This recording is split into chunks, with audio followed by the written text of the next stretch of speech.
الله أكبر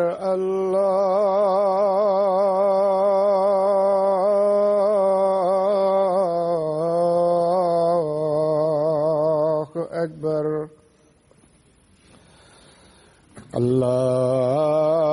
الله أكبر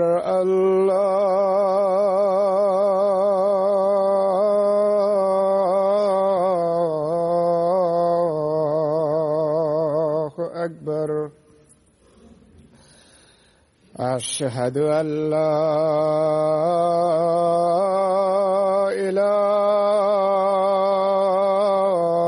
إله إلا الله أشهد أن لا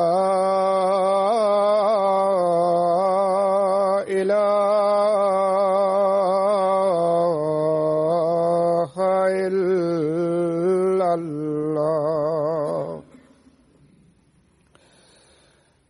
أشهد أن محمدًا رسول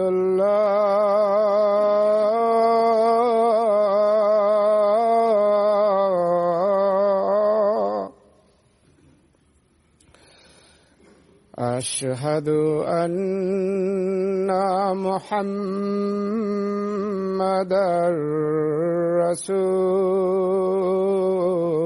رسول الله حي على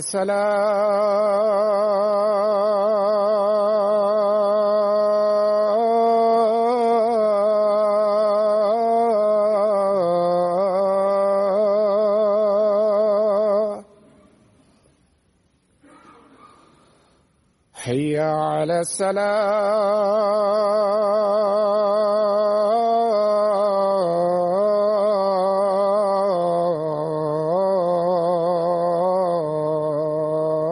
السلام حي على الفلاح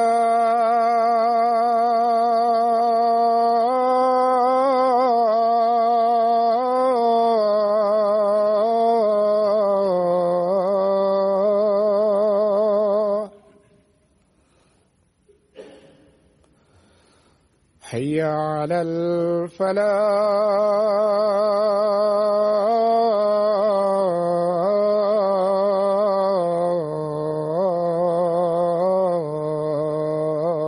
الفلاح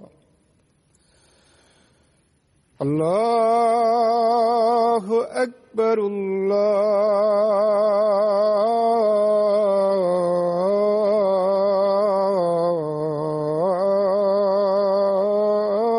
الله أكبر لا إله إلا الله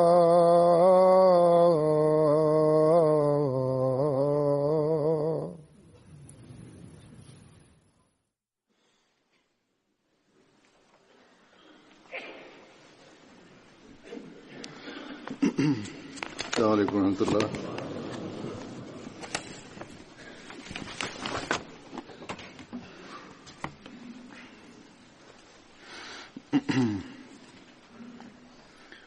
أشهد أن لا إله إلا الله وحده لا شريك له وأشهد أن محمدًا عبده ورسوله أما بعد فأعوذ بالله من الشيطان الرجيم بسم الله الرحمن الرحيم الحمد لله رب العالمين الرحمن الرحيم مالك يوم الدين إياك نعبد وإياك نستعين اهدنا الصراط المستقيم صراط الذين أنعمت عليهم غير المغضوب عليهم ولا الضالين.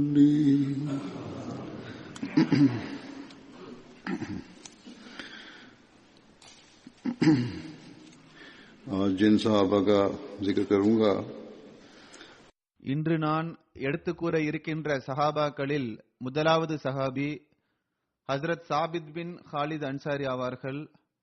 அன்னார் பனு மாலிக் கோத்திரத்தை சார்ந்தவர், பனு நஜ்ஜாரை சார்ந்தவர்கள் ஆவார்கள். பதர், உஹத் போரில் பங்கு பெற்றுள்ளார்கள் மற்றும் யமாமா போரிலும் அன்னார் பங்கு பெற்றார்கள். மேலும் அந்த போரில் அன்னார் ஷஹீதானார்கள். சிலர் பேரே மவுனா சந்தர்ப்பத்தில் ஷஹீதானார்கள் என்று கருதுகின்றனர். பிறகு அப்துல்லா பின் உர்ஃபதா ஆவார்கள். அன்னார் ஜஃபர் பின் அபு தாலிபுடன் அபிசீனியா ஹிஜ்ரத்தில் பங்கு பெற்றார்கள். ஹஜரத் அப்துல்லா பின் மசூத் அவர்களின் ஒரு அறிவிப்பு உள்ளது. அவர்கள் கூறுகின்றார்கள், ஹஜரத் நபிகள் நாயகம் ஸல்லல்லாஹு அலைஹி வஸல்லம் அவர்கள் எங்களை நெருப்பை வணங்குபவர்களின் பக்கம் அனுப்பினார்கள். நாங்கள் ஏறக்குறைய 80 பேர் இருந்தோம். ஹஜரத் அப்துல்லா பின் உர்ஃபதா பதர் போரில் பங்கு பெற்றார்கள். அடுத்து உத்பா பின் அப்துல்லா ஆவார்கள். அன்னாரது தாயாரின் பெயர் புஷ்ரா பின் ஜெயித் ஆகும். அன்னார் பையத்தே உக்பாவிலும் பதர் உஹது போரிலும் கலந்து கொண்டார்கள். பிறகு கைஸ் பின் அபி சாசா ஆவார்கள். அன்சார்களை சார்ந்தவர் ஆவார். ஹஜரத் கைஸ் அவர்களின் தந்தையின் பெயர் அமர் பின் ஜெயித் ஆகும். ஆனால் அவர்கள் தனது சுட்டு பெயரான அபு சாசா என்ற பெயரால் புகழ் பெற்றிருந்தார்கள். அன்னாரது தாயாரின் பெயர் ஷஅபா பின்தே ஆசிம் ஆகும். ஹஜரத் கைஸ் 70 அன்சார்களுடன் பையத்தே உக்பாவில் கலந்து கொண்டார்கள். மேலும் அன்னார் பதர், உஹது போரில் பங்கு பெறுவதற்கான நற்பேற்றை பெற்றார்கள். பதர் போருக்காக சென்றபோது ஹஜரத் நபிகள் நாயகம் ஸல்லல்லாஹு அலைஹி வஸல்லம் அவர்கள் தமது படையுடன் மதீனாவிற்கு வெளியில் புயூத்து சுக்கியா என்ற இடத்தில் தங்கினார்கள். மேலும் சிறிய வயதுடைய குழந்தைகள் ஹஜரத் நபிகள் நாயகம் ஸல்லல்லாஹு அலைஹி வஸல்லம் அவர்களுடன் கலந்து கொள்ள வேண்டும் என்ற ஆர்வத்தில் வந்திருந்தனர். அவர்கள் அங்கிருந்து திருப்பி அனுப்பப்பட்டனர். பிறகு நபி ஸல்லல்லாஹு அலைஹி வஸல்லம் அவர்கள் சஹாபாக்களிடம் சுக்கியாவிலிருந்து தண்ணீர் கொண்டு வரும்படி கூறினார்கள். மேலும் அன்னார் அந்த தண்ணீரை குடித்தார்கள். பிறகு அன்னார் சுக்கியாவின் வீட்டருகே தொழுதார்கள். சுக்கியாவிலிருந்து திரும்பிய போது பெருமானார் ஸல்லல்லாஹு அலைஹி வஸல்லம் அவர்கள் கைஸ் பின் அபி சாசா அவர்களிடம் முஸ்லிம்களை எண்ணுமாறு கூறினார்கள். அந்த சந்தர்ப்பத்தில் அன்னார் தண்ணீரை கண்காணிப்பதற்காகவும் நியமிக்கப்பட்டிருந்தார்கள். இதற்கு பிறகு பெருமானார் ஸல்லல்லாஹு அலைஹி வஸல்லம் அவர்கள் தாமே மதீனாவிலிருந்து 2.5 கிலோமீட்டர் தூரத்தில் உள்ள பேரே அபி உன்யா என்ற இடத்தில் தங்கினார்கள்.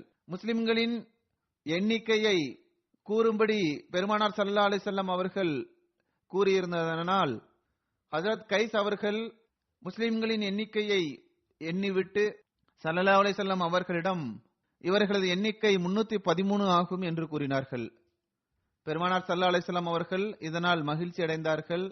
மேலும் தாலூத்துடன் இருந்தவர்களின் எண்ணிக்கையும் இதுவே ஆகும் என்று கூறினார்கள். சுக்கியா தொடர்பாக இந்த அறிவிப்பு எழுதப்பட்டுள்ளது. மஸ்ஜித் நபவியிலிருந்து இதன் தூரம் 2 கிலோமீட்டர் ஆகும். இதன் பழைய பெயர் ஹுசைகா ஆகும். ஹஸ்ரத் ஹல்லாத் அவர்கள் கூறுகின்றார்கள், அல்லாஹ்வின் தூதர் ஸல்லல்லாஹு அலைஹி வஸல்லம் அவர்கள் ஹுசைகா என்ற பெயரை மாற்றி சுக்கியா என்று பெயர் வைத்தார்கள். அன்னார் கூறுகின்றார்கள், நான் சுக்கியாவை வாங்க வேண்டும் என்ற ஆசை எனது உள்ளத்தில் ஏற்பட்டது. ஆனால் அதற்கு முன்பே ஹஜரத் சாத் பின் அபி வக்காஸ் அவர்கள் 2 ஒட்டகத்தின் விலையை கொடுத்து அதனை வாங்கிவிட்டார்கள். சிலரது கூற்றின்படி 280 திர்ஹம் கொடுத்து அதை வாங்கியதாக கூறப்படுகின்றது. ஹஜரத் நபி ஸல்லல்லாஹு அலைஹி வஸல்லம் அவர்களிடத்தில் இது பற்றி கூறப்பட்ட போது இதை வாங்குவது மிகச் சிறந்த பயனளிக்கக்கூடிய ஒன்றாகும் என்று கூறினார்கள். அவ்வாறே பதர் போரின் நாளில் பெருமானார் ஸல்லல்லாஹு அலைஹி வஸல்லம் அவர்கள் போருக்காக செல்லக்கூடியவர்களுக்கு பின்னால் பாதுகாப்பிற்காக இருக்கின்ற படையை அன்னாரிடம் ஒப்படைத்தார்கள். ஒருமுறை அவர்கள் பெருமானார் ஸல்லல்லாஹு அலைஹி வஸல்லம் அவர்களிடம், நான் எவ்வளவு விரைவாக திருக்குரானை ஓதி முடிக்கட்டும் என்று கேட்டார்கள். அதற்கு ஸல்லல்லாஹு அலைஹி வஸல்லம் அவர்கள் 15 இரவுகளில் என்று கூறினார்கள். ஹஜ்ரத் கைஸ் அவர்கள் இதைவிட விரைவில் ஓதி முடிப்பதற்கான தகுதியை நான் பெற்றுள்ளேன் என்று கூறினார்கள். அதற்கு பெருமானார் ஸல்லல்லாஹு அலைஹி வஸல்லம் அவர்கள் ஒரு ஜுமாவிலிருந்து இன்னொரு ஜுமாவிற்குள் ஓதி முடியுங்கள் என்று கூறினார்கள். அதற்கு கைஸ் அவர்கள் நான் இதைவிட விரைவாக ஓதி முடிக்க முடியும் என்று கூறினார்கள். அன்னார் இவ்வாறே ஒரு நீண்ட காலமாக திருக்குரானை ஓதி வந்துள்ளார்கள். எதுவரை என்றால் அன்னார் முதுமையை அடைந்த பிறகும் தமது கண்களில் துணியை கட்ட வேண்டிய நிலை வந்த பிறகும் கூட அன்னார் 15 நாளில் திருக்குரானை ஓதி முடிக்கக்கூடியவர்களாக இருந்தார்கள். அப்போது அன்னார் நான் நபி ஸல்லல்லாஹு அலைஹி வஸல்லம் அவர்கள் கொடுத்த அந்த கால அவகாசத்தையே நான் பெற்றிருக்க வேண்டுமே என்று கூறினார்கள். அந்த முதுமையில் ஹஜ்ரத் கைஸ் அவர்களுக்கு அல் ஃபாக்கே மற்றும் உம்மே ஹாரிஸ் என்ற 2 குழந்தைகள் இருந்தனர். இருவரின் தாயாரின் பெயர் உமாமா பின்த் மவாஸ் ஆகும். மேலும் அன்னாரது சந்ததி தொடரவில்லை. ஹஜ்ரத் கைஸ் அவர்களுக்கு 3 சகோதரர்கள். இவர்களுக்கு பெருமானார் ஸல்லல்லாஹு அலைஹி வஸல்லம் அவர்களது நெருக்கத்தில் இருப்பதற்கான நற்பாகியம் கிடைத்தது. ஆனால் அவர்கள் பதர் போரில் பங்கு பெறவில்லை. இவர்களில் ஹாரிஸ் என்பவர் யமாமா போரில் ஷஹீதானார். ஹஜ்ரத் அபு கித்தாப் மற்றும் ஜாஃபிர் பின் அபி சாசா மூத்தா போரில் ஷஹாதத் பானத்தை அருந்தினார்கள். பிறகு உபைதா பின் ஹாரிஸ் ஒரு சஹாபி ஆவார். அன்னார் பனு முத்தலிப் கோத்திரத்தை சார்ந்தவராவார்கள். மேலும் பெருமானார் ஸல்லல்லாஹு அலைஹி வஸல்லம் அவர்களது நெருங்கிய உறவினர் ஆவார்கள். இவர்களது தொடர்பு பனு முத்தலிப் கோத்திரத்தை சார்ந்ததாக இருந்தது. அபு ஹாரிஸ் என்பது அன்னாரது சுட்டுப்பெயராகும். சிலரது கருத்தின்படி அபுல் முஆவியா ஆகும். அன்னாருடைய தாயாரின் பெயர் ஹுசைலா பின் ஹுலைத் ஆகும். ஹஜ்ரத் உபைதா அவர்களுக்கு பெருமானார் ஸல்லல்லாஹு அலைஹி வஸல்லம் அவர்களை விட 10 வயது அதிகமாகும். ஆரம்ப நாட்களில் ஈமான் கொண்டவர்களை சார்ந்தவர்களாக திகழ்ந்தார்கள். பெருமானார் ஸல்லல்லாஹு அலைஹி வஸல்லம் அவர்கள் தாரே அர்கமிற்கு வருவதற்கு முன்பே அன்னார் ஈமான் கொண்டிருந்தார்கள். ஹஜ்ரத் அபு உபைதா, ஹஜ்ரத் அபு சலமா பின் அப்துல்லா அசதி மற்றும் ஹஜ்ரத் அப்துல்லா பின் அர்கம் மஅசூமி மற்றும் ஹஜ்ரத் உஸ்மான் பின் மல்ஊன் ஒரே நேரத்தில் ஈமான் கொண்டார்கள். ஹஜ்ரத் அபு உபைதா அவர்கள் பெருமானார் ஸல்லல்லாஹு அலைஹி வஸல்லம் அவர்களிடத்தில் மிகுந்த கண்ணியத்துடன் பார்க்கப்பட்டு வந்தார்கள். ஹஜ்ரத் உபைதா பின் ஹாரிஸ் அவர்கள் ஆரம்ப நாட்களில் இஸ்லாத்தை ஏற்றுக்கொண்டிருந்தார்கள். மேலும் அன்னார் பனு அப்தே மனாஃபின் தலைவர்களில் ஒருவர் ஆவார்கள். ஹஜ்ரத் உபைதா பின் ஹாரிஸ் தனது 2 சகோதரர்களான ஹஜ்ரத் துஃபைல் பின் ஹாரிஸ் மற்றும் ஹுசைன் பின் ஹாரிஸ் ஆகியோருடன் மதீனாவை நோக்கி ஹிஜ்ரத் செய்தார்கள். இவர்களோடு ஹஜ்ரத் மிஸ்தா பின் உசாசாவும் இருந்தார்கள். பயணத்திற்கு முன்பாக இவர்கள் அனைவரும் நாஜிஹ் என்ற பள்ளத்தாக்கில் ஒன்றிணைவோம் என்று முடிவெடுத்திருந்தார்கள். ஆனால் ஹஜ்ரத் மிஸ்தா பின் உசாசா பின்தங்கிவிட்டார்கள். ஏனென்றால் அவர்களை பாம்பு கொத்திவிட்டது. ஹஜ்ரத் மிஸ்தா அவர்களை பாம்பு கொத்தியது தொடர்பாக இவர்களுக்கு அடுத்த நாள் தெரிய வந்தது. எனவே இவர்கள் திரும்பி சென்றனர். மேலும் அவர்களையும் உடன் அழைத்துக் கொண்டு மதீனா வந்தனர். மதீனாவில் இவர்கள் அப்துல்லா பின் சலமாவின் வீட்டில் தங்கினார்கள்.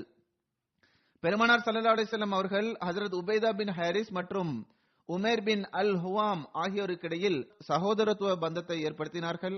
ஹஜ்ரத் உபைதா பின் ஹாரிஸ் மற்றும் ஹஜ்ரத் உமேர் பின் அல் ஹுவாம் ஆகிய இருவரும் பதர் போரில் ஷஹீதானார்கள். இவர்களது 2 சகோதரர்கள் ஹஜ்ரத் துஃபைல் பின் ஹாரிஸ் மற்றும் ஹஜ்ரத் ஹுசைன் பின் ஹாரிஸ் ஆகியோரும் அன்னாருடன் கலந்து கொண்டார்கள். பெருமானார் ஸல்லல்லாஹு அலைஹி வஸல்லம் அவர்கள் மதீனாவிற்கு வந்த பிறகு நிராகரிப்பவர்களின் தீங்கிலிருந்து தப்பிப்பதற்காகவும் முஸ்லிம்களின் பாதுகாப்பிற்காகவும் சில திட்டங்களை மேற்கொண்டார்கள். அது பெருமானார் ஸல்லல்லாஹு அலைஹி வஸல்லம் அவர்களது மிகச் சிறந்த அரசியல் தகுதியையும் போர் சந்தர்ப்பங்களில் மேற்கொள்ள வேண்டிய தொலைநோக்கு பார்வையையும் கொண்டதாக இருந்தது என்பதற்கான மிக தெளிவான சான்றாகும். இதை பற்றி எடுத்துக்கூறியவாறு ஹஜ்ரத் மிர்சா பஷீர் அஹமது சாஹிப் எம்ஏ அவர்கள் சீரத் காத்தமுன் நபியின் என்ற நூலில் இவ்வாறு குறிப்பிட்டுள்ளார்கள். வரலாற்றிலிருந்து நிரூபணமாகியுள்ளது என்னவென்றால், ஹஜ்ரத் நபி ஸல்லல்லாஹு அலைஹி வஸல்லம் அவர்கள் ஹஜ்ரத் உபைதா பின் ஹாரிஸ் அவர்களது தலைமையில் அனுப்பிய முதல் படையானது இக்ரிமா பின் அபு ஜஹிலின் ஒரு படையை எதிர்கொள்ள வேண்டியது. அதில் மக்காவில் உள்ள 2 பலவீனமான முஸ்லிம்கள் குறைஷிகளுடன் இணைந்து வந்திருந்தனர். அவர்கள் குறைஷிகளை விட்டுவிட்டு முஸ்லிம்களிடம் வந்து இணைந்தனர். அறிவிப்பில் வந்துள்ளது, முஸ்லிம்களின் படை நிராகரிப்பவர்களின் படைக்கு முன்னே வந்தபோது பனு ஜுஹ்ரா மற்றும் பனு நஃபலின் நட்பு கோத்திரத்தை சார்ந்த இக்தாத் பின் அம்ர் மற்றும் உத்பா பின் கஸ்வான் ஆகிய இருவர் நிராகரிப்பவர்களிலிருந்து வெளியேறி முஸ்லிம்களிடம் வந்து இணைந்தனர். இந்த இருவரும் முஸ்லிம்கள் ஆவர். நிராகரிப்பவர்களுடன் ஒன்றாக வருவதை போன்று வந்து இவர்கள் முஸ்லிம்களுடன் இணைந்தனர். இப்படிப்பட்ட மக்களுக்கு குறைஷிகளின் அநீதியிலிருந்து விடுதலை கிடைப்பதும் முஸ்லிம்களில் வந்து இணைவதும் தான் பெருமானார் ஸல்லல்லாஹு அலைஹி வஸல்லம் அவர்கள் இந்த குழுவை அனுப்பியதன் நோக்கமாகும். ஹிஜ்ரத்திற்கு 8 மாதத்திற்கு பிறகு பெருமானார் ஸல்லல்லாஹு அலைஹி வஸல்லம் அவர்கள் ஹஜ்ரத் உபைதா பின் ஹாரிஸ் அவர்களை 60 அல்லது 80 சவாரிகளுடன் அனுப்பி வைத்தார்கள். பெருமானார் ஸல்லல்லாஹு அலைஹி வஸல்லம் அவர்கள் ஹஜ்ரத் உபைதா பின் ஹாரிஸிற்காக வெள்ளை நிற கொடியை கட்டினார்கள். அதை ஹஜ்ரத் மிஸ்தா பின் உசாசா அவர்கள் எடுத்தார்கள். இந்த படை அனுப்பப்பட்டதன் நோக்கம் என்னவென்றால், குறைஷிகளின் வியாபார குழுவை தடுத்து நிறுத்த வேண்டும் என்பதாகும். குறைஷி படையின் அமீர் அபு சுஃபியான் ஆவான். சிலரது பார்வையில் இக்ரிமா பின் அபு ஜஹில் என்று கருதப்படுகின்றது. சிலரது பார்வையில் மெஹ்ரஜ் பின் ஹஃபஸ் ஆவார் என்றும் கூறப்படுகின்றது. இந்த படையில் 200 நபர்கள் இருந்தனர். அவர்கள் வியாபார பொருட்களை எடுத்துக்கொண்டு சென்று கொண்டிருந்தார்கள். சஹாபாக்களின் இந்த ஜமாத் ராஃபே பள்ளத்தாக்கில் இந்த குழுவை தடுத்து நிறுத்தினார்கள்.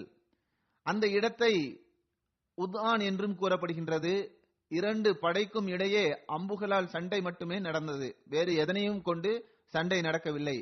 மேலும் போருக்காக வரிசையும் சரி செய்யப்படவில்லை. முஸ்லிம்கள் தரப்பிலிருந்து அம்புகளை எய்த முதல் சஹாபி சஅத் பின் அபி வக்காஸ் ஆவார்கள். அந்த அம்புதான் இஸ்லாம் தரப்பிலிருந்து முதல் முறையாக ஏவப்பட்டது. இந்த சந்தர்ப்பத்தில் இக்தாத் பின் அஸ்வத், ஒஐனா பின் கஸ்வான் மற்றும் இன்னொரு வரலாற்று நூலில் உத்துபான் பின் கஸ்வான் என்பவரை பற்றியும் எழுதப்பட்டுள்ளது. ஆகிய இத்தகைய நபர்கள் நிராகரிப்பவர்களின் கூட்டத்திலிருந்து வெளியேறி முஸ்லிம்களிடம் வந்து இணைந்தனர். ஏனென்றால் இந்த இருவரும் இஸ்லாத்தை ஏற்றுக்கொண்டிருந்தார்கள். மேலும் அவர்கள் முஸ்லிம்களிடம் செல்ல விரும்பினார்கள். ஹஜ்ரத் உபைதா பின் ஹாரிஸ் அவர்களது தலைமையில் அனுப்பப்பட்ட படை மேலும் அம்புகளால் போர் தொடுக்கப்பட்ட பிறகு 2 பிரிவினரும் பின்வாங்கினர்.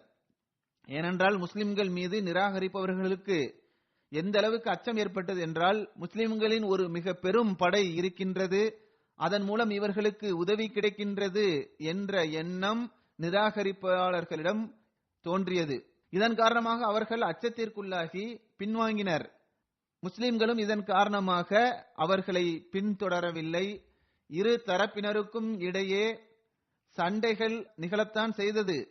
ஆனால் நிராகரிப்பவர்கள் பின்வாங்கி சென்றதனால் முஸ்லிம்கள் அவர்களை பின்தொடரவில்லை. ஹஜ்ரத் மிர்சா பஷீர் அஹ்மத் சாஹிப் அவர்கள் சீரத் காத்தமுன் நபியினில் இவ்வாறு எழுதியுள்ளார்கள்: ஹுதான் போரில் இருந்து திரும்பி வந்ததும் ரபியுல் அவ்வல் மாதத்தின் ஆரம்பத்தில் பெருமானார் ஸல்லல்லாஹு அலைஹி வஸல்லம் அவர்கள் தனது நெருக்கமான ஒரு உறவினரான உபைதா பின் ஹாரிஸ் அவர்களின் தலைமையில் 60-70 சவாரிகளை கொண்ட ஒரு குழுவை அனுப்பி வைத்தார்கள். இதன் நோக்கம் குறைஷிகளின் நோக்கத்தை பற்றி அறிவதற்காக இருந்தது.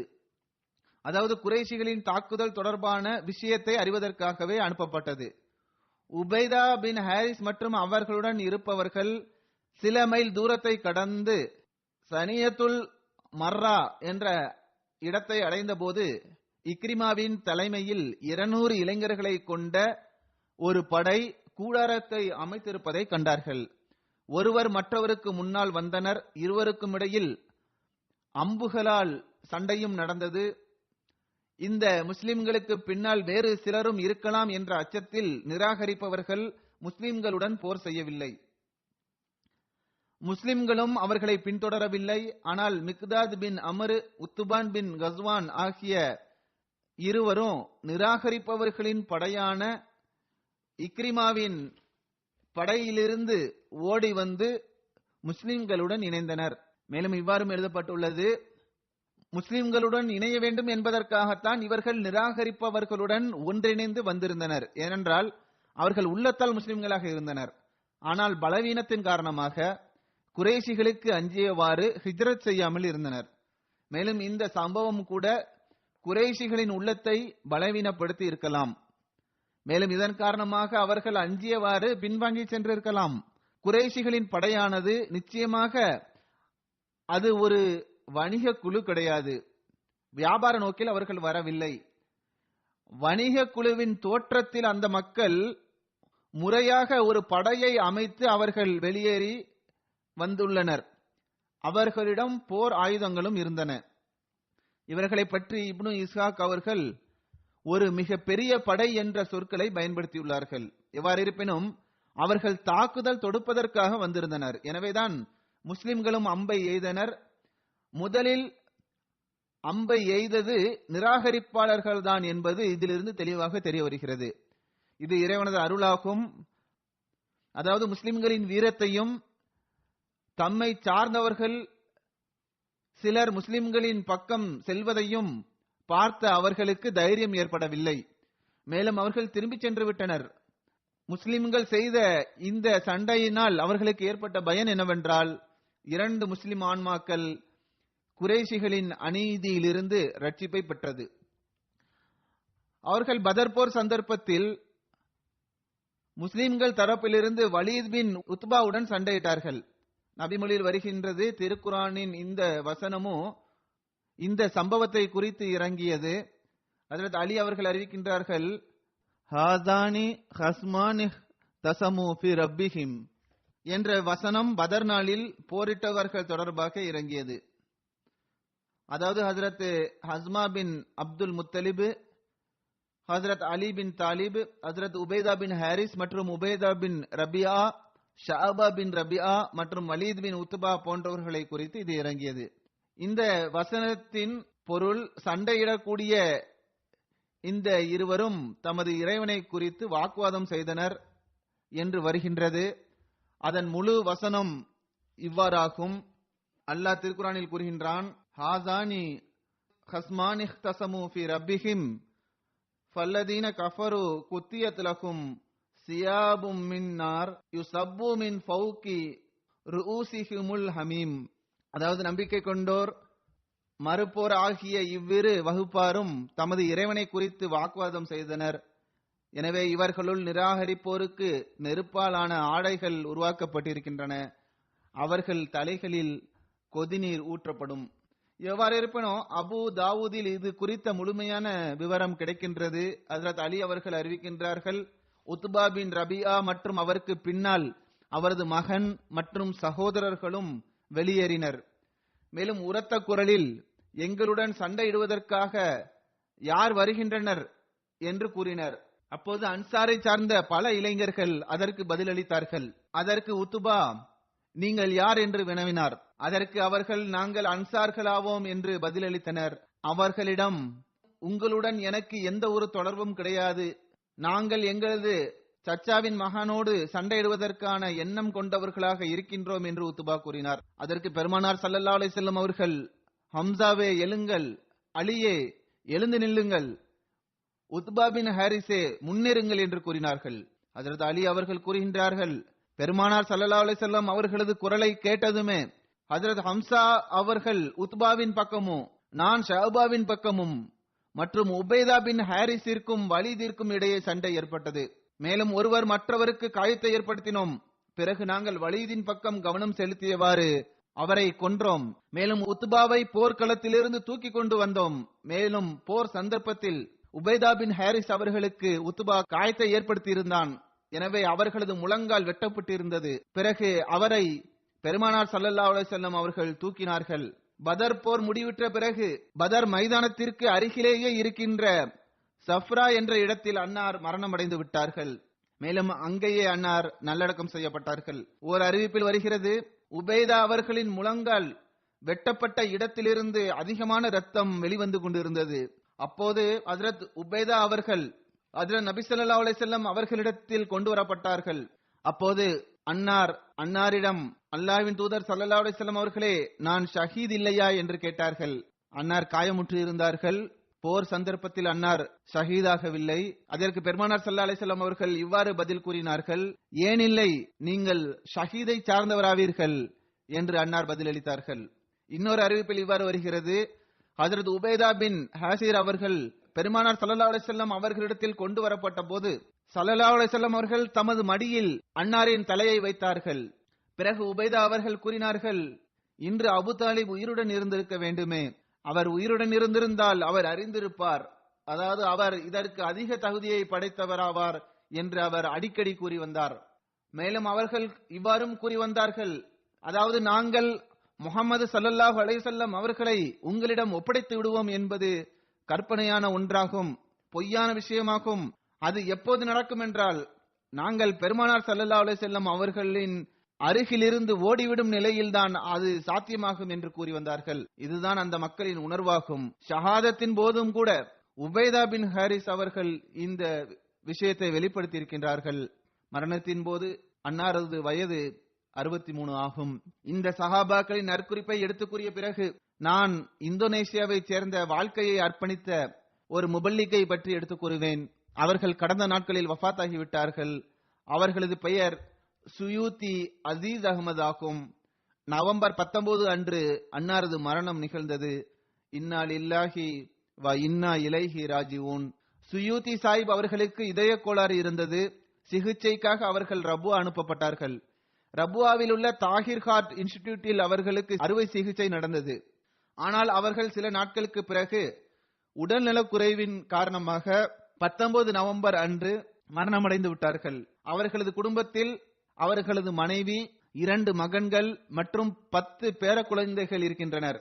அவர்களில் 6 பேர் வக்ஃபெனவ் ஆவார்கள். சுயூத்தி அசீஸ் அகமது சாஹிப் அவர்கள் 17 ஆகஸ்ட் 1944 போனே ஜுனூபி சோவேசியில் பிறந்தார்கள்.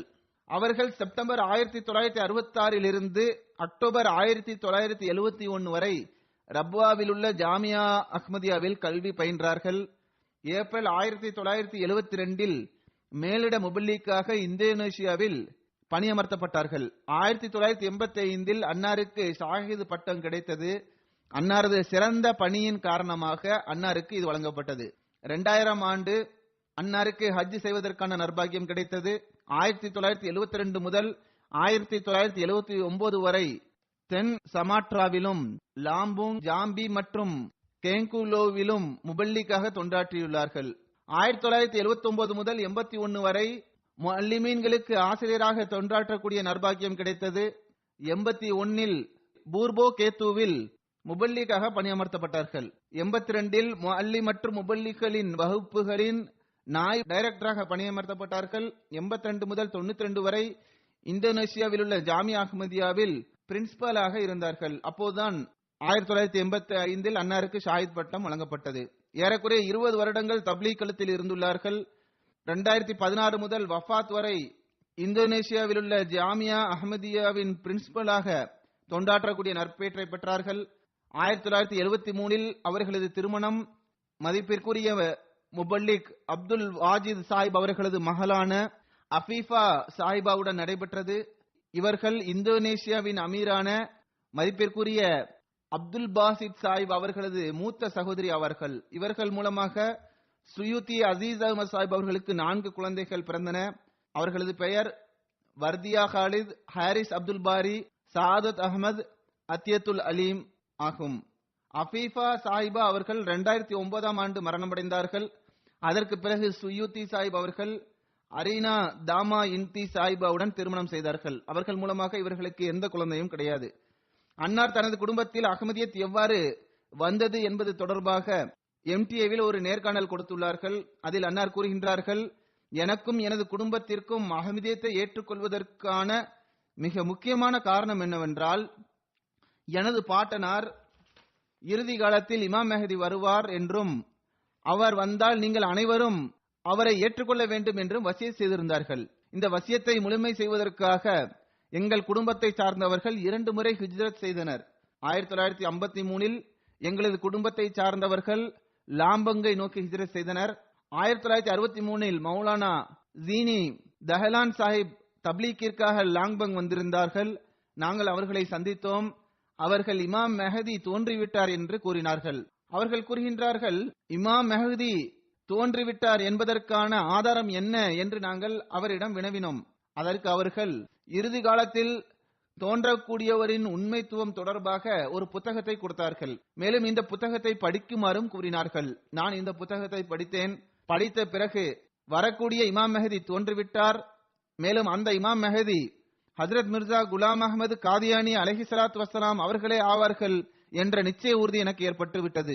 அன்னார் கூறுகின்றார்கள், 13 பிப்ரவரி 1963 ஆண்டு 19 வயதில் நானும் எனது குடும்பத்தை சார்ந்த 40 நபர்களும் மௌலானா ஜீனி தஹலான் சாஹிப் மூலமாக பையத் செய்தோம். மேலும் கூறுகின்றார்கள், 1963 ரப்வாவிலிருந்து வக்கீலு தப்ஷீர் அவர்கள் பாண்ட்விங் வந்திருந்தார்கள். அந்த நேரத்தில் நானும் அங்கிருந்தேன். ஜமாத்தின் நிகழ்ச்சிகளையும் முபல்லிகளையும் சந்தித்து ஜமாத்தின் உண்மைத்துவம் தொடர்பாக மேலும் என் மீது உண்மை வெளிப்பட்டு விட்டது. ஜாமியாவில் சேர்ந்தது தொடர்பாக அன்னார் இவ்வாறு கூறுகின்றார்கள், 1963 ஆண்டு ஜுனூபி ஸ்மாட்ராவில் முபல்லிகாக இருந்த மௌலானா அபுபக்கர் ஐயூப் சாஹிப் அவர்கள் புதிய அஹ்மதிகளின் தர்பியத்திற்காக லாம்பங் வந்திருந்தார்கள். அப்போது அவர்கள் தப்லீக் களத்தில் பணியாற்றிய மௌலானா சையீது ஷா முகமது ஜெயிலானி அவர்களுக்கு அறிக்கை ஒன்றை கொடுத்தார்கள். அதில் லாம்பங்கில் பேக்கி சமுதாயத்தை சார்ந்த சிலர் பையத் செய்துள்ளனர். ஆனால் தற்போது வரை இந்த சமுதாயத்திலிருந்து எவரும் முபல்லிகாகவில்லை. ஆனால் ஜாவா மற்றும் ஜன்தா சமுதாயத்திலிருந்து முபல்லிகள் இருக்கின்றனர் என்று கூறியிருந்தார்கள். மேலும் அவர்கள் அந்த அறிக்கையில், நான் அங்கு 3 இளைஞர்களை பார்த்தேன், அவர்களை கல்வி கற்பதற்காக ரப்வாவிற்கு அனுப்பலாம் என்ற ஆலோசனையையும் அதில் குறிப்பிட்டிருந்தார்கள். அன்னார் கூறுகின்றார்கள், 3 இளைஞர்களில் நானும் ஒருவனாவேன். எங்கள் மூவரையும் ரப்வாவில் உள்ள ஜாமியாவில் படிப்பதற்காக சிபாரிசு செய்யப்பட்டது. எங்களிடம் பாஸ்போர்ட் தயார் செய்யும்படியும் கூறப்பட்டது. ஆனால் இந்தோனேசியாவில் நிலைமைகள் சரியில்லாததால் பாஸ்போர்ட் தயார் செய்ய முடியாமல் போயிற்று. பிறகு 1966 மௌலானா இமாமுத்தீன் சாஹிபோடு பாகிஸ்தான் எம்பசியில் விசாவிற்காக விண்ணப்பித்தோம். 15 நிமிடத்திற்குள் விசா கிடைத்தது. பிறகு நாங்கள் கராச்சி சென்றோம். பிறகு அங்கு தங்கினோம். பிறகு இரவில் ரயில் மூலமாக ரப்வா சென்றடைந்தோம். நாங்கள் ஸ்டேஷனில் இறங்கி நடந்தவாறு ஜாமியா சென்றோம். அன்னார் கூறுகின்றார்கள், ஜாமியாவில் உள்ள அதிகமான மாணவர்கள் எங்களை வரவேற்றார்கள். புதியதொரு சூழல் இருந்தது. ஆரம்ப நாட்களில் பெரிய பெரிய கஷ்டங்கள் இருந்தன. ஆனால் பிறகு அது பழகிவிட்டது. அன்னார் கூறுகின்றார்கள், 3 நாட்களில் எங்களுக்கு ஜாமியாவில் இணைவதற்கான அனுமதி கிடைத்து விட்டது. எங்களுக்கு ஆசிரியராக ஹஜ்ரத் வாக்களிக்கப்பட்ட மசீஹ் அலைஹிஸ்ஸலாம் அவர்களின் சஹாபியான ஹஜ்ரத் மாஸ்டர் அத்தா முகமது சாஹிப் அவர்கள் இருந்தார்கள். அன்னார் கூறுகின்றார்கள், ரப்வாவில் நாங்கள் தங்கியிருந்த போது ஹஜ்ரத் வாக்களிக்கப்பட்ட மசீஹ் அலைஹிஸ்ஸலாம் அவர்களின் பல சஹாபாக்களை சந்தித்துள்ளோம். எப்போதும் ஏதாவது ஒரு சஹாபியை சந்திப்பதற்கான வாய்ப்பை நாங்கள் எதிர்பார்த்து கொண்டிருப்போம். மேலும் அவர்களை சந்தித்து அவர்களுடன் பேசியவாறு அவர்களுடைய பாதங்களை அமுக்கி விடுவோம். ஹஜ்ரத் 3வது கலிஃபத்துல் மஸீஹ் அவர்களுடனான சந்திப்பு தொடர்பாக அன்னார் கூறுகின்றார்கள், ஹஜ்ரத் 3வது கலிஃபத்துல் மஸீஹ் அவர்கள் கலீஃபாவாக தேர்ந்தெடுக்கப்பட்ட பிறகு முதல் முறையாக நாங்கள் அன்னாரை சந்திக்க சென்றோம். உசூர் அவர்கள் எங்களை கட்டி தழுவினார்கள். உசூர் அவர்கள் எங்களது கன்னங்களில் தட்டி கொடுத்தவாறு, இவர்கள் இந்தோனேசியாவில் இருந்து வந்துள்ளனர், நீங்கள் அனைவரும் தொலைவிலிருந்து வந்துள்ளீர்கள், வெளிநாட்டை சார்ந்த நீங்கள் அனைவரும் என் குழந்தையாவீர்கள் என்று உசூர் அவர்கள் கூறினார்கள். அன்னார் கூறுகின்றார்கள், ஹஜ்ரத் 3வது கலிஃபத்துல் மஸீஹ் அவர்களின் ஆன்மீக ஒளி எப்போதும் எங்களுடன் இருந்து வந்தது. இதன் காரணமாக எங்களது அனைத்து கஷ்டங்களும் எளிதாகிவிட்டன. ஹஜ்ரத் 3வது கலிஃபத்துல் மஸீஹ் அவர்கள், உங்களுக்கு ஏதாவது கஷ்டம் இருந்தால் என்னிடம் கூறுங்கள் என்று கூறியிருந்தார்கள். அன்னார் கூறுகின்றார்கள், நான் இந்தோனேசியா திரும்பி செல்வதற்கு முன்பாக உசூர் அவர்களை சந்திக்க சென்றேன். 3வது கலிஃபத்துல் மஸீஹ் அவர்கள், உங்களுக்கு என்ன வேண்டும் என்று கேட்டார்கள். அதற்கு நான் சில புத்தகங்கள் வேண்டும் என்று கூறினேன். மேலும் நான் அலுவலகத்திற்கு சென்றேன், ஆனால் எனக்கு அங்கு கிடைக்கவில்லை என்று கூறினேன். பிறகு 3வது கலிஃபத்துல் மஸீஹ் அவர்கள் தனது பேனாவினால் ஒரு குறிப்பு எழுதினார்கள். அதில் சுயூத்தி அவர்களுக்கு புத்தகங்களை கொடுக்கவும் என்று எழுதினார்கள். இதற்கு பிறகு எனக்கு ரூஹானி ஹசாயினின் முழு தொகுப்பும் வழங்கப்பட்டது. இது இப்போது வரை என்னிடத்தில் இருக்கின்றன. செல்வதற்கு முன்பாக உசூர் அவர்கள் நீண்ட நேரம் வரை என்னை கட்டி தழுவினார்கள். மேலும் எனது காதில், உனது தலைவரிடம் நன்றிகேடு காட்டாதீர்கள், இதுவே எனது அறிவுரையாகும் என்று கூறினார்கள். ஒரு சம்பவத்தை எழுதுகின்றார்கள். 1993 ஆண்டு இந்தோனேசியாவின் அமீர் மதிப்பிற்குரிய ஷரீப் அகமது போக்கஸ் அவர்கள் உலகளாவிய பையத் நிகழ்ச்சியை வெற்றிகரமாக ஆக்குவதற்காக என்னை பிலிப்பைன்ஸ் அனுப்பினார்கள். மேலும் இது 4வது கலிஃபத்துல் மசீஹ் அவர்களது கட்டளையாகும் என்று கூறினார்கள். அன்னார் கூறுகின்றார்கள், நான் மிகவும் பலவீனமானவனாவேன், எனக்கு மொழியும் தெரியாது என்று நான் எடுத்து கூறினேன். அதற்கு அவர்கள், உங்கள் மீது எனக்கு நம்பிக்கை இருக்கின்றது என்று கூறினார்கள். எனவே நான் ஜமாத் சென்டருக்கு சென்றேன். அங்கு செல்வதற்கு நமேலா மற்றும் ஜம்பா காஸ்டி வழியாக செல்ல வேண்டியுள்ளது.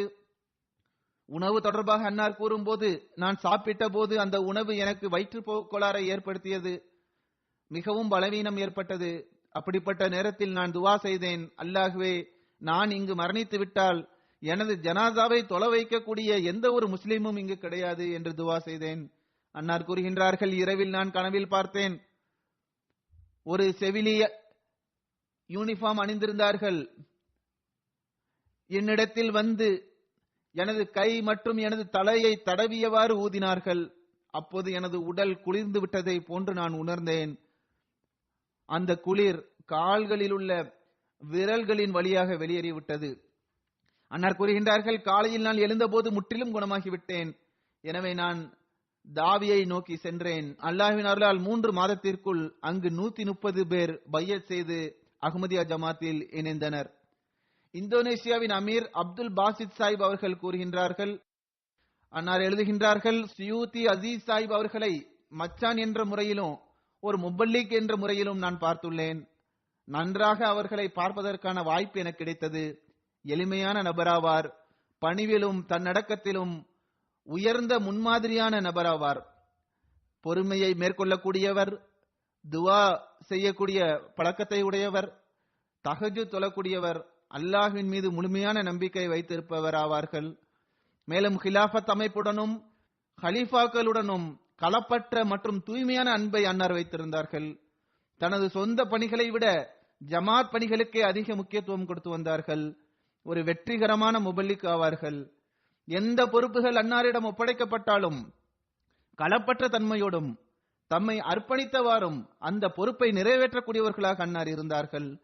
அவர்கள் முபல்லிக்காகவோ ஜாமியாவின் பிரின்சிபலாகவோ அல்லது தப்லீக் களத்தில் இருப்பவர்களாகவோ அன்னார் இருந்தாலும் சரி, அன்னாரது வாழ்க்கை எப்படிப்பட்டதாக இருக்கின்றது என்றால், வாழ்க்கையை அர்ப்பணித்த ஒருவருக்கு அது ஒரு உயர்தரமான முன்மாதிரியாக இருக்கின்றது.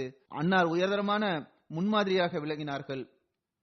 இந்தோனேசியாவின் துணை பிரின்சிபல் அவர்கள் கூறுகின்றார்கள், சுயூத்தி சாஹிப் ஜாமியாவில் 5வது 4வது மற்றும் 3ஆம் ஆண்டு மாணவர்களுக்கு திருக்குரான் மொழியாக்கத்தை கற்றுக் கொடுத்தார்கள். கலாமையும் அவர்களுக்கு படித்துக் கொடுத்தார்கள். அதற்காக அன்னார் இர்ஃபானே இலாஹி இறைஞானம் என்ற நூலை இந்தோனேசிய மொழியில் மொழியாக்கம் செய்துள்ளார்கள். நோயின் காரணமாக அவர்களது உடல்நிலை பலவீனமானது. அங்கும் இங்கும் செல்வதில் கஷ்டம் ஏற்பட்டது. பிறகு மாணவர்கள் அலுவலகத்திற்கு வந்து படித்து சென்றனர். அன்னார் ரப்வா செல்வதற்கு முன்பு 8 நவம்பர் அன்று தமது கடைசி வகுப்பை எடுத்தார்கள். மேலும் எப்போதும் கூறி வந்தார்கள், அதாவது ஜாமியாவின் தரம் இப்போது ஷாஹித் பட்டம் பெறத்தக்கதாக ஆகிவிட்டது. உசூர் அவர்கள் அதற்கான ஒப்புதலை வழங்கியுள்ளார்கள். எனவே நீங்கள் காலத்தின் ஹலீஃபாவின் விருப்பத்தை பூர்த்தி செய்ய வேண்டும், மேலும் பெரும் முயற்சி செய்ய வேண்டும் என்று கூறினார்கள். அன்னாரது ஒரு மகள் மர்தியா சாஹிபா அவர்கள் எழுதுகின்றார்கள், எனது தந்தை தனது முழு வாழ்க்கையையும் ஜமாத்திற்காக அர்ப்பணித்திருந்தார்கள்.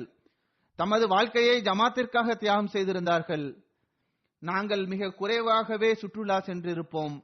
ஆனால் வாழ்க்கையை அர்ப்பணித்தவரின் வாழ்க்கை இவ்வாறுதான் இருக்கும் என்பதை நாங்கள் புரிந்தவர்களாக இருந்தோம். மேலும் அவர்கள் எங்களிடம் வாழ்க்கையை அர்ப்பணித்தவர்களின் முழு நேரமும் ஜமாத்திற்காகவே ஆகும் என்று கூறி வந்தார்கள். மேலும் எனது தந்தை அதிகமாக போதனை செய்யக்கூடியவர்களாக இருக்கவில்லை. மாறாக தனது நடைமுறையின் மூலமாக தனது முன்மாதிரியை வெளிப்படுத்தி காட்டினார்கள். எனது தாய் நோயுற்ற போது பொறுமையுடன் அவர்களுக்கு தொண்டாற்றி வந்தார்கள். வீட்டு வேலைகளை சுயமே அவர்கள் கண்காணித்து வந்தார்கள். ரமலான் நாட்களில் சஹரி மற்றும் இஃப்தாருக்கான ஏற்பாட்டை சுயமே செய்வார்கள். எவரிடமும் எனக்காக இந்த பணியை செய்யுங்கள் என்று கூறியது கிடையாது. தமது வேலைகளை சுயமே செய்யக்கூடிய பழக்கத்தை கொண்டிருந்தார்கள். அவர்களது மகன் சாதத் அஹ்மத் சாப் அவர்கள் எழுதுகின்றார்கள், எங்களது தர்பியத்தை மிகவும் பொறுமையுடன் செய்து வந்தார்கள். ஆனால் தொழுகை விஷயத்தில் மிகுந்த கண்டிப்புடன் நடந்து கொண்டார்கள். குழந்தை பருவத்தில் தொழுகைக்கான நேரம் வந்துவிட்டால் எங்களை பள்ளிக்கு சென்று ஜமாத்தாக தொழுவதற்காக கவனமூட்டி வந்தார்கள். பள்ளியில் நாங்கள் தென்படவில்லை என்றால் எங்களை தேடுவார்கள். மேலும் அவர்களே எங்களை அழைத்துக் கொண்டு பள்ளிக்கு வருவார்கள். தொழுகையை ஒருபோதும் விடக்கூடாது, ஜமாத்தான தொழுகையுடன் சுன்னத்தும் தொழ வேண்டும், எப்போதும் திருக்குரானை ஓத வேண்டும் என்று எங்களுக்கு அறிவுரை கூறி வந்தார்கள். அன்னாரது மகள் அத்தியத்துல் அலீம் கூறுகின்றார்கள், எங்களது தந்தை எப்போதும் உண்மையை பேசி வந்தார்கள். தமது குழந்தைகளிடம் ஒருபோதும் பொய் பேசியது கிடையாது, கேளிக்கையாக கூட பொய் பேசியது கிடையாது. தஹஜ்ஜுத் தொழுகையை ஒருபோதும் கைவிட்டது கிடையாது. பள்ளிக்கு சென்றே ஜமாத்தான தொழுகையை நிறைவேற்றி வந்தார்கள். நோய்வாய்ப்பட்டிருந்த நேரத்தை தவிர எப்போதும் நான் அவர்களை வீட்டில் கடமையான தொழுகையை தொழுவதை பார்த்ததே கிடையாது. அவர்களது இரண்டாவது மனைவி கூறுகின்றார்கள், அன்னார் என்னிடமும் குழந்தைகளிடமும் ரப்வா செல்வதற்கு முன்பாக இதனை கூறினார்கள். அதாவது, எனது இந்த குடும்பம் எனது வீடு, மேலும் எனது வாரிசு ஹிலாஃபத் ஆகும், எனது வாழ்க்கையும் மரணமும் ஜமாத்திற்காகவே ஆகும் என்று அன்னார் கூறினார்கள். மேலும் இந்த ஆண்டு ஜெர்மனி ஆண்டு மாநாட்டிற்கும் அன்னார் வந்திருந்தார்கள். அவர்களது பிள்ளைகள் நோய்வாய்ப்பட்டு இருப்பதாக கூறிய பிறகும் மிக்க மகிழ்ச்சியுடன் அவர்கள் இங்கு வந்தார்கள். அன்னார், நான் காலத்தின் கலிஃபாவை சந்திக்க செல்கின்றேன் என்று கூறினார்கள். மேலும் என்னை அவர்கள் சந்தித்தார்கள். ஜெர்மனியில் அவர்கள் என்னை சந்தித்ததுதான் என்னுடனான அவர்களது இறுதி சந்திப்பாகும். அவர்களது மனைவி கூறுகின்றார்கள், அன்னார் சிறந்த கணவராவார்கள். கட்டுப்படுதலின் முக்கியத்துவத்தை நான் அவர்களிடமிருந்தே கற்றேன். ஜமாத் பணிகளுக்காக தனது உடல்நலத்தை கூட அவர்கள் கருத்தில் கொண்டது கிடையாது. சுயூத்தி அசீஸ் அகமது சாஹிப் அவர்களின் மருமகன் கூறுகின்றார்கள், 2005ஆம் ஆண்டு மக்கள் நமது பள்ளிவாசலின் மீது தாக்குதல் தொடுக்க இருக்கின்றனர் என்ற செய்தி கிடைத்தது. எனவே ஹுத்தாம்கள் மேலிடத்தின் பாதுகாப்பிற்காக பள்ளிக்கு வருமாறு கட்டளையிடப்பட்டது. நானும் அங்கு சென்றிருந்தேன். சுயூத்தி சாஹிப் தப்லீக் களத்தில் இருந்தார்கள். அன்னார் ஒருபோதும் அஞ்சியதை நான் பார்த்ததே கிடையாது. மேலும் மிகவும் தைரியமாக நடு இரவில் ஹுத்தாம்களிடம் சென்று அவர்களை சந்தித்தார்கள். ஹுத்தாம்களுக்கு தைரியமூட்டினார்கள். அவர்கள் கூறுகின்றார்கள், நான் சுயூத்தி அசீஸ் அஹ்மத் சாஹிப் அவர்களை ஹிலாஃபத்தோடு எல்லை கடந்த அன்பு கொண்டிருப்பதை கண்டேன். நான் வாழ்க்கையை அர்ப்பணித்தவனாவேன். நான் எதை செய்கின்றேனோ காலத்தின் கலிஃபாவின் அனுமதியுடன் செய்கின்றேன் என்று கூறி வந்தார்கள். 2017ஆம் ஆண்டு அன்னாருக்கு ஸ்ட்ரோக் ஏற்பட்டது. சிறிது காலம் தெளிவாக பேச முடியாத நிலையில் இருந்தார்கள். இருந்த போதிலும் புத்தகங்களை தொடர்ச்சியாக வாசித்து வந்தார்கள். ஜாமியா அஹ்மதியாவிற்கு சென்று மாணவர்களுக்கு படித்துக் கொடுக்க வேண்டும் என்ற ஆசை எப்போதும் அன்னாரிடம் இருந்தது. தர்பியத் செயலர் அஹ்மது சாஹிப் அவர்கள் எழுதுகின்றார்கள், எவரிடமிருந்தாவது சிறந்த ஆலோசனையை பெற்றால் எவ்வித தயக்கமுமின்றி மிகவும் கண்ணியத்துடன் நன்றி கூறுவார்கள். பணிகளில் ஏதேனும் கஷ்டம் இருப்பின் கலப்பற்ற தன்மையுடன் ஆலோசனை கேட்பார்கள். அஹ்மது நூர் சாஹிப் முபல்லிக் அவர்கள் எழுதுகின்றார்கள், எப்போதும் எளிமையாக இருந்து வந்தார்கள், ஆனால் ஒழுக்கத்தை பேணி வந்தார்கள். வயது முதிர்ந்தவராக இருந்த போதிலும் ஜமாத் பணிகளை ஆர்வத்துடன் ஒரு இளைஞனை போன்று செய்து வந்தார்கள். அவர்கள் செய்த ஒரு அறிவுரை எப்போதும் எனக்கு நினைவில் இருக்கின்றது. அது என்னவென்றால், உங்களது முகத்தை அல்லாஹ்விடமிருந்து ஒருபோதும் திருப்பி விடாதீர்கள். அல்லாஹ்விடம் உதவி தேடுங்கள். அவன் தனது அடியானின் மன்றாடுதலை ஒருபோதும் நிராகரிப்பதில்லை என்று அறிவுரை செய்தார்கள். ஷாஹித் வகுப்பிற்கான நேர்காணல் நடைபெற்ற போது அன்னார் அழுதவாறும் நடுங்கியவாறும் என்னிடம் இவ்விஷயத்தை கூறினார்கள். அதாவது, இந்த வக்ஃபை வாழ்க்கையை அர்ப்பணித்ததை நீங்கள் ஒருபோதும் விட்டு விடாதீர்கள். எவர் இந்த வக்ஃபை விட்டு விடுவாரோ அவர் மிக பெரிய நஷ்டத்தை மேற்கொள்ளக்கூடியவராக இருப்பார் என்று கூறினார்கள். சுயூத்தி சாஹிப் தொடர்பாக ஒருவர் கூறுகின்றார், கந்தாரி என்ற இடத்திற்கு அன்னார் வந்திருந்தார்கள். அங்கு போதனை செய்தவாறு இந்த விஷயத்தை கூறினார்கள். அதாவது, ஒரு முரபிக்கு ஜமாத் அமைப்பை சரி செய்வதில் வெளிப்புற மற்றும் உட்புற பிரச்சனைகளை எதிர்கொள்ள வேண்டியது வந்தால் அவர் எவ்வித அச்சமும் இன்றி முன்னேற வேண்டும். மேலும் இறைவனது உதவி நிச்சயமாக நம்முடன் இருக்கும் என்ற நம்பிக்கையை நீங்கள் வைக்க வேண்டும். ஆனால் தனிப்பட்ட குறைபாடுகளின் காரணமாக ஜமாத் மக்களின் குற்றச்சாட்டுகளுக்கு ஆளாக வேண்டியது வந்தால் அதற்காக அவர் தம்மை ஆய்வு செய்ய வேண்டும். அதில் முன்னேற்றத்தை ஏற்படுத்துவது அவசியமாகும். ஜமாத் பணிகளில் நீங்கள் கவலையடைய வேண்டாம். அல்லாஹ்வின் மீது நம்பிக்கை வையுங்கள். நல்லெண்ணத்துடன் பணி செய்யுங்கள். ஆனால் தனிப்பட்ட தீமைகள் இருக்கும் என்றால் நிச்சயமாக தம்மை தாமே ஆய்வு செய்யுங்கள் என்று அறிவுரை கூறினார்கள். ஹாலித் அகமது கான் சாஹிப் முபல்லிக் எழுதுகின்றார்கள், ஜாமியாவில் நாங்கள் படிக்கின்ற காலத்தில் சுயூத்தி சாஹிப் அவர்கள் ஆன்மீக மற்றும் நல்லொழுக்க ரீதியாக எங்களுக்கு ஒரு ஒளியூட்டக்கூடிய முன்மாதிரியாக இருந்தார்கள். அன்னார் தொழுகையை குறித்த நேரத்தில் ஜமாத்தாக தொழுவதை முறையாக பேணி வந்தார்கள். இன்னும் சொல்வதென்றால் சில நேரங்களில் ஜமாத்தான தொழுகைக்கு முன்பாகவே பள்ளிக்கு சென்று அமர்ந்திருப்பார்கள். மேலும் தனது கடைசி நாட்கள் வரை நோயுற்று இருந்த போதிலும் கூட தொழுகையில் எப்போதும் முன்னணியிலேயே இருந்தார்கள். முபல்லிக் ஹாசிம் சாஹிப் அவர்கள் எழுதுகின்றார்கள், சுயூத்தி அசீஸ் சாஹிப் அவர்களிடமிருந்து இல்முல் கலாம் படிப்பதற்கான சந்தர்ப்பம் எனக்கு கிடைத்தது. படித்துக் கொண்டிருக்கும் போதே மாணவர்களிடம் கேள்வி கேட்பது அன்னாரது பழக்கமாக இருந்தது. மாணவர்கள் வழங்குகின்ற பதிலுக்கு மிகவும் பாராட்டுவார்கள். ஒருமுறை அன்னார் எங்களிடம் ஜமாத்தின் உண்மைத்துவத்திற்கான மிகப்பெரிய ஆதாரம் என்ன என்று கேட்டார்கள். அதற்கு நாங்கள் திருக்குரானின் ஒவ்வொரு வசனமாக எடுத்து கூறினோம். மேலும் நபி மொழிகளின் ஆதாரங்களின் அடிப்படையில் அதற்கு பதில் கூறினோம். ஆனால் அவர்கள் எங்களது பதிலை கேட்டுவிட்டு உண்மைக்கான மிகப்பெரிய ஆதாரம் நான் ஆவேன் என்று கூறினார்கள். அதாவது ஒவ்வொரு அகமதியும் தம்மை தாமே உண்மைத்துவத்திற்கான ஆதாரமாக கருத வேண்டும். மேலும் அன்னார் எங்களிடம், நீங்கள் ஒவ்வொருவரும் தம்மை தாமே ஜமாத்தின் உண்மைக்கு ஒரு ஆதாரமாக எடுத்து கூறும் அளவிற்கு உங்களையே தகுதியுள்ளவர்களாக ஆக்கிக் கொள்ளுங்கள் என்று கூறி வந்தார்கள். மேலும் நீங்கள் முழுமையான முறையில் அஹ்மதியத்தின் அதாவது உண்மை இஸ்லாத்தின்படி செயல்படுவீர்கள் என்றால் பிறகு நீங்கள்தான் இந்த அமைப்பின் உண்மைத்துவத்திற்கு மிக பெரிய ஆதாரமாவீர்கள் என்று கூறினார்கள். இதுதான் அன்னார் செய்த தர்பியத்தின் வழிமுறையாகும். குத்பாக்களை மிகவும் கவனமாக கேட்பார்கள். எனது குத்பாவிலிருந்து குறிப்பு எடுத்து மாணவர்களிடம் கலந்துரையாடுவார்கள். மேலும் அவர்கள் குறிப்பு எடுத்தார்களா என்பதை உறுதி செய்து கொள்வார்கள். காலத்தின் கலிஃபாவின் தூதி செய்தியை அனைவரும் புரிந்தார்களா இல்லையா என்பதை எப்போதும் கண்காணித்து வந்தார்கள். ஹிலாபத்திற்கு கட்டுப்பட்டு நடப்பதற்கு எப்போதும் அறிவுரை கூறி வந்தார்கள்.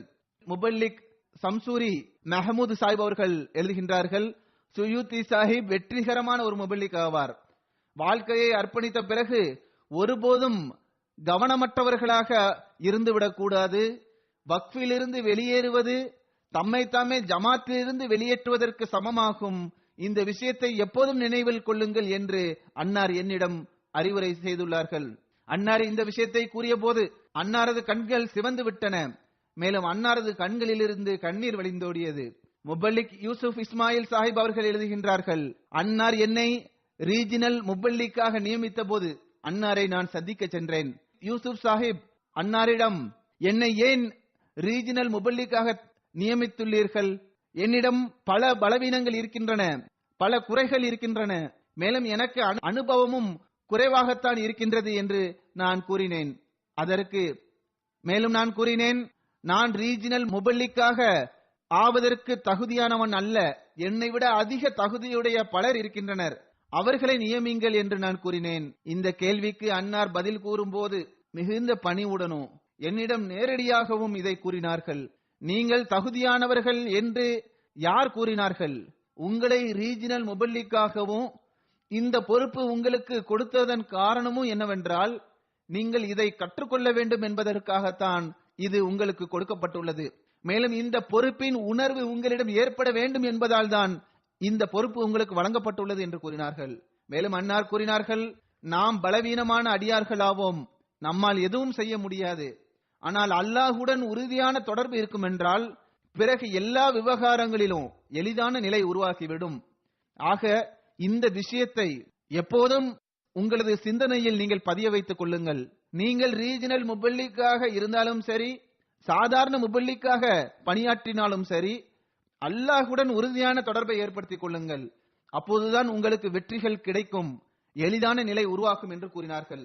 எம்டிஏவின் ஜெனரல் செக்ரட்டரி அன்வர் சாஹிப் கூறுகின்றார்கள், ஒரு கஷ்டமான நிலையில் நான் ஒரு முறை அன்னாருக்கு துவாவிற்கான செய்தியை அனுப்பினேன். ஆனால் எவ்வித பதிலும் வரவில்லை. பிறகு ஒருவரிடமிருந்து அன்னாரது மொபைல் நம்பரை பெற்றேன். அடுத்த நாள் நான் அன்னாரை சந்தித்தேன். அன்னார் என்னை சந்தித்த பிறகு கேட்ட முதல் கேள்வி என்னவென்றால், உங்களது கஷ்டத்தை பற்றி எனக்கு எழுதியுள்ளீர்கள், காலத்தின் கலிஃபாவிற்கு நீங்கள் எழுதியுள்ளீர்களா என்பதாகவே இருந்தது. நான் துவாவிற்காக எழுதினேன் என்று கூறியதும் அன்னார் மகிழ்ச்சி அடைந்தார்கள். மேலும் இந்த வழிமுறையை பேணி நடக்க வேண்டும் என்று அன்னார் அறிவுரை கூறினார்கள். அதாவது காலத்தின் கலிஃபா அவர்களுக்கு கடிதம் எழுத வேண்டும் என்ற விஷயத்தை அன்னார் அறிவுரையாக கூறினார்கள். அந்த சந்தர்ப்பத்தில் அன்னாரது கண்களில் இருந்து கண்ணீர் வழிந்தோடியது. அன்னார் இதை எடுத்து கூறிய விதம் அன்னாருக்கு ஹிலாஃபத் மீது இருந்த ஆழ்ந்த அன்பை வெளிப்படுத்தக்கூடியதாக இருந்தது. இவ்வாறே எப்போதெல்லாம் ஹிலாஃபத் பற்றி எடுத்து கூறப்படுமோ அன்னார் உணர்வு பூர்வமாக தென்படுவார்கள். மர்ஹூம் அல்லாஹ்வின் அருளால் வசியத் செய்திருந்தார்கள். அன்னார் பாகிஸ்தானில் உள்ள ரப்வாவில் வஃபாத் ஆனார்கள். அன்னாரது உடல் 23 நவம்பர் அன்று இந்தோனேசியா கொண்டு வரப்பட்டது. 24 நவம்பர் அன்று பாரூனில் வசியத் செய்தவர்களுக்கான கபர்ஸ்தானில் நல்லடக்கம் செய்யப்பட்டார்கள். ஜமாத் மக்கள் அதிக அளவில் அன்னாரது ஜனாசாவில் கலந்து கொண்டார்கள். அல்லாஹ் மர்ஹூமின் அந்தஸ்தை உயர்த்துவானாக. மேலும் ஜன்னத்துல் ஃபிர்தௌஸில் உயர்ந்த இடத்தை அன்னாருக்கு வழங்குவானாக. அவர்களது குடும்பத்தை சார்ந்த அனைவருக்கும் அல்லாஹ் பொறுமையை வழங்குவானாக. மேலும் அவர்களது சந்ததிகளுக்கும் அவர்களது அடிச்சுவட்டில் நடப்பதற்கான நற்பாக்கியத்தை வழங்குவானாக. தொழுகைக்கு பிறகு அன்னாரது ஜனாதா காயிப் தொழுகையை நான் தொழ வைப்பேன்.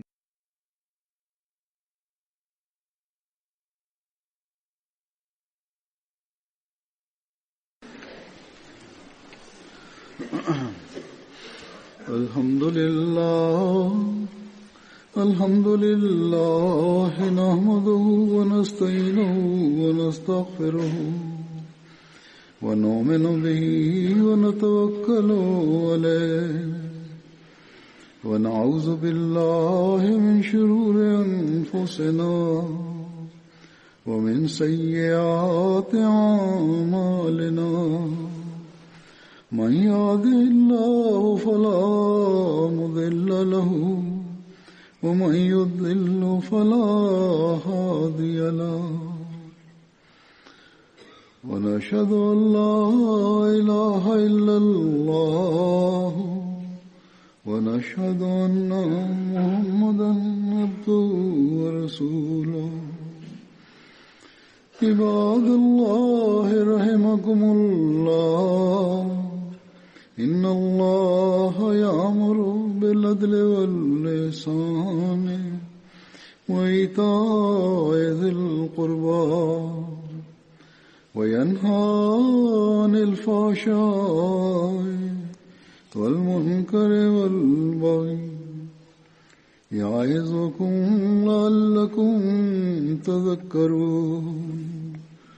اذكروا الله يذكركم وادعوه يستجب لكم ولذكر الله أكبर. नमाजों के बाद में जनाजा गायब भी पढ़ाऊंगा.